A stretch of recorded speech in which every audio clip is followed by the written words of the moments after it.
Hi, and welcome back. Today we're talking about why would you work with a professional and pay money when there is so much free information out there on the internet about relationships and the relationship with yourself, boundaries, all of these things that we talk about all the time.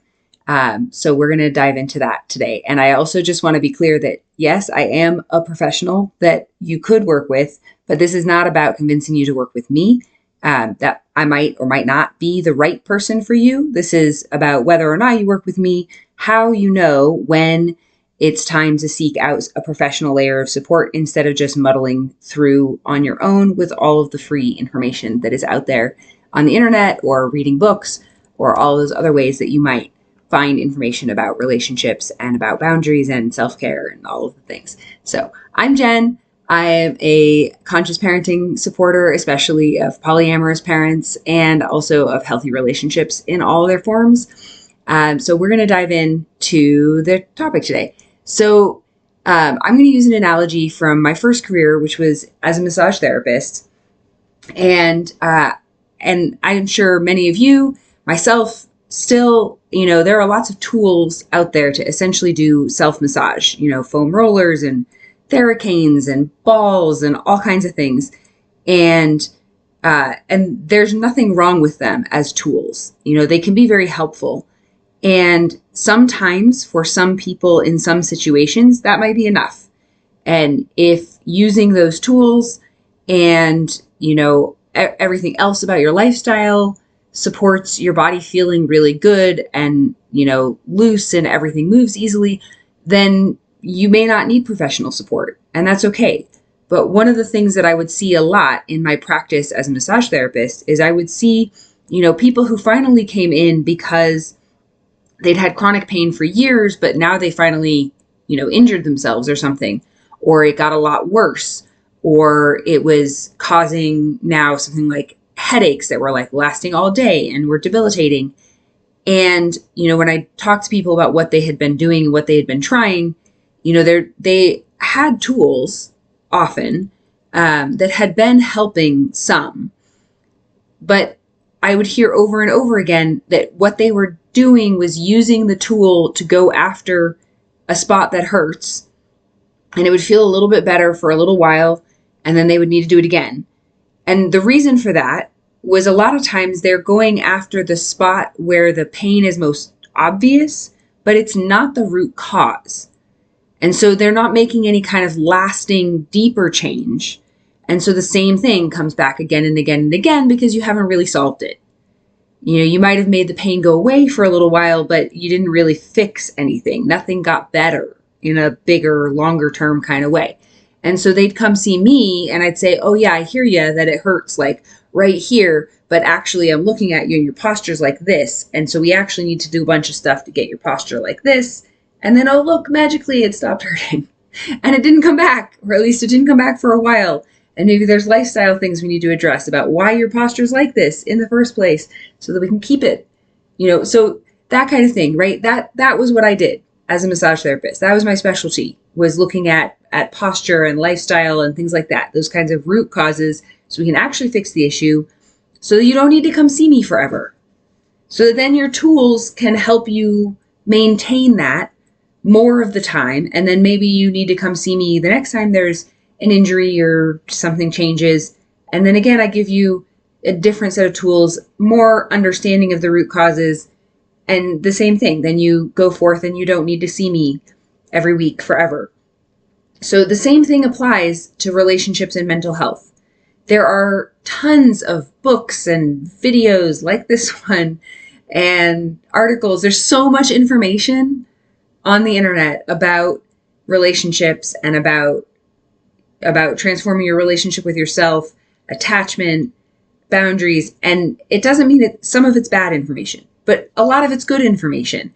And a lot of it can be really helpful. And there's a lot of practices and things that you can access for free. And a lot of them can be really helpful as well.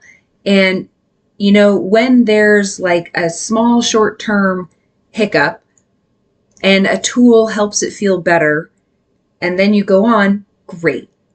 That's wonderful.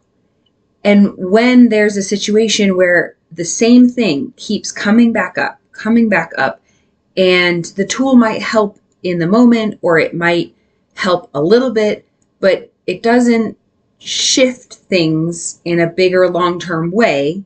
And so it keeps the same thing, keeps coming back, and you have to use the same tool. And, sometimes I think we have the idea with mental health and relationships that that's just the way it is, that we're just sort of constantly suppressing a fire. And it actually doesn't have to be that way.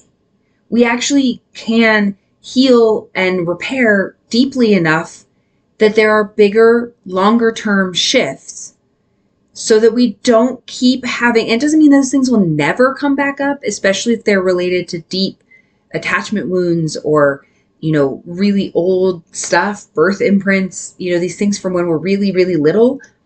New things might bring them back up again, but they don't need to be coming back up every day, every week, over and over and over and over again.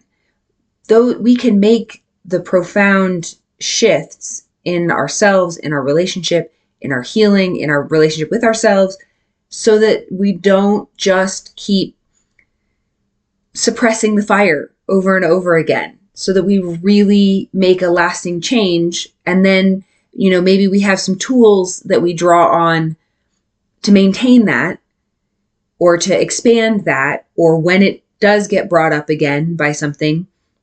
But that's the key that I want you to look at for when professional help, whether that's me or another coach or consultant or a therapist, when professional support is helpful is when, either, of course, if you're, looking at the free stuff and the tools and it's not helping, then yeah, definitely get support from someone who has maybe a larger understanding of all the things that might be going on and why this one tool is not helping you, why it's not the right thing for you in this moment.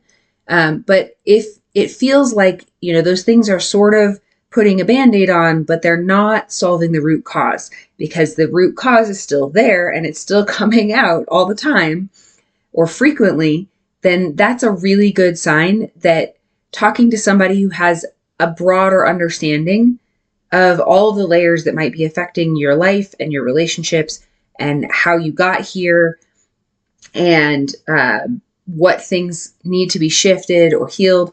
And there's also a piece of that is, can't see the forest for the trees, that sometimes inside of our own lives and experience, we just can't see all of the things, even with a lot of experience. I still get support at least once a month.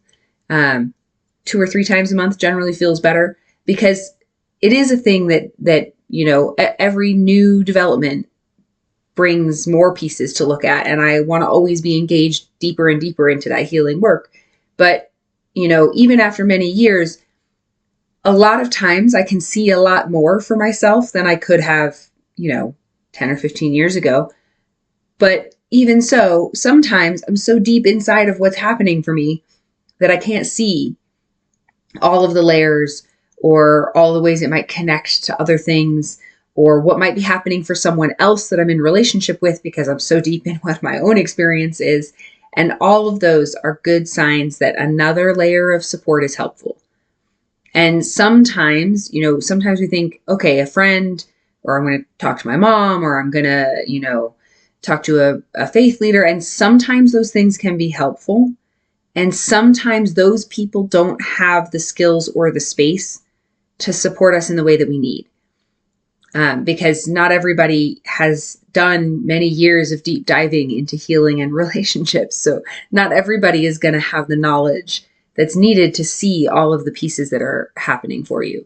So again, this is not to say don't use the free tools, don't talk to the people you love. Absolutely do. Use the tools that are helping you, and talk to the people that you care about in your close relationships about the things you're experiencing, and reach out for professional support when those things are not enough to make long-term lasting change, so that you feel better, your relationships feel better over the long term.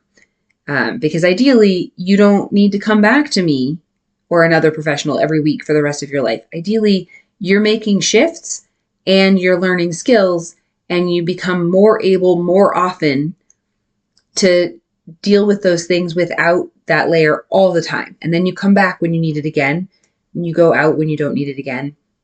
But the longer term shifts are what allow you to not be reliant on, if I don't have this thing, I can't. So we're really looking at what helps support you to become